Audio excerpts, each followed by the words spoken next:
Ladies and gentlemen, today's lecture has one purpose: to explain the psychological point of no return that appears just before authoritarian systems begin to break apart. History shows us something unsettling. Most dictatorships do not collapse suddenly. They decay internally long before the public sees the final explosion. And the most dangerous moment is not when a regime is weak. It is when the regime becomes afraid, because fear changes the psychology of power. Let us walk through a hypothetical nation, not a specific country, but a recognizable pattern repeated throughout modern history. At first, the warning signs appear separately. A few protesters are arrested. A few critics disappear from public life. A few journalists are silenced.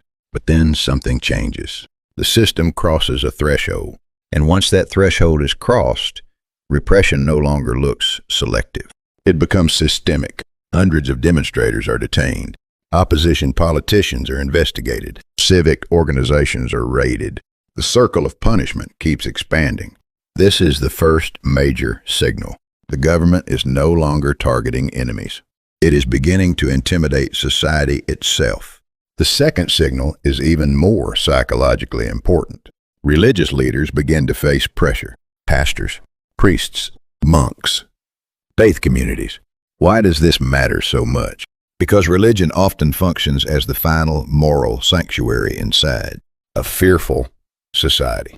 When political power begins controlling sermons, restricting worship, or arresting spiritual figures, it reveals something profound.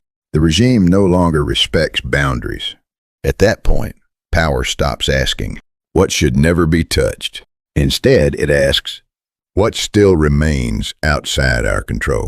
The third signal is information suppression. Independent broadcasters are shut down. Critical media outlets face investigations. Internet censorship intensifies.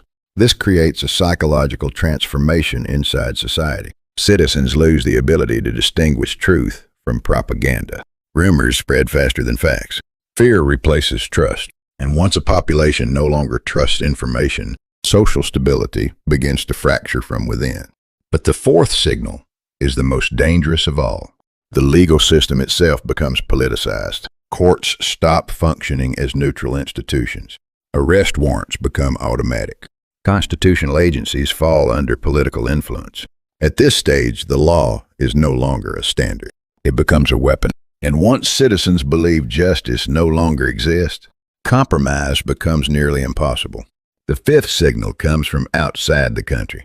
International warnings increase. Human rights criticism grows. Economic sanctions appear. Diplomatic pressure escalates. Yet the regime responds with a chilling message: "We do not care. We continue." This means even the external brakes have failed. Now here is the critical insight. One or two of these warning signs may appear in many unstable governments. But when three or more emerge simultaneously, the political structure enters a dangerous psychological zone. Why? Because three things happen at once. Internal restraints disappear. External pressure loses effectiveness. Social tension reaches maximum intensity. And the first casualty is always the possibility of compromise. The leadership cannot retreat. The public no longer wants to tolerate fear. Negotiation becomes meaningless. This is the moment when tension transforms into collision. A small protest becomes mass unrest. A routine arrest becomes collective resistance. Police force escalates into nationwide confrontation. Many people misunderstand this phase. They assume authoritarian leaders become harsher because they enjoy power. But psychologically, that is often incorrect. Authoritarian leaders become more dangerous because they believe losing power means losing everything: freedom, status, protection, sometimes even survival itself. This changes the leader's internal psychology completely. A normal political leader weighs options, calculates risks, considers compromise. But a fearful ruler stops choosing. The conclusion is already formed in his mind: if I step down, I am finished. And from that moment forward, strategy disappears. Only reaction remains. If protests grow, repression intensifies. If criticism spreads, punishment increases. If international pressure rises, defiance hardens. The regime is no longer acting from confidence. It is acting from panic. And then comes the most dangerous stage of all, internal suspicion. The leader begins to fear not only the public, but his own inner circle. Is my advisor loyal? Can the military still be trusted? Will police or prosecutors betray me? Once this paranoia begins, purges usually follow. Officials are replaced. Allies disappear. Power structures are reorganized. But this is not strength. It is the beginning of internal collapse. Because when a government starts consuming its own loyalists, it reveals that fear has entered the center of power itself. This brings us to the harshest conclusion of today's lecture. Cruelty is often born not from confidence, but from fear. The more insecure authoritarian power becomes, the more aggressively it behaves. And paradoxically, that aggression accelerates the very collapse it is trying to prevent. An ancient spiritual text, the Tibetan Book of the Dead, expresses this idea with remarkable precision. The more one tries to escape fear, the more real that fear becomes. Political power follows the same psychological law.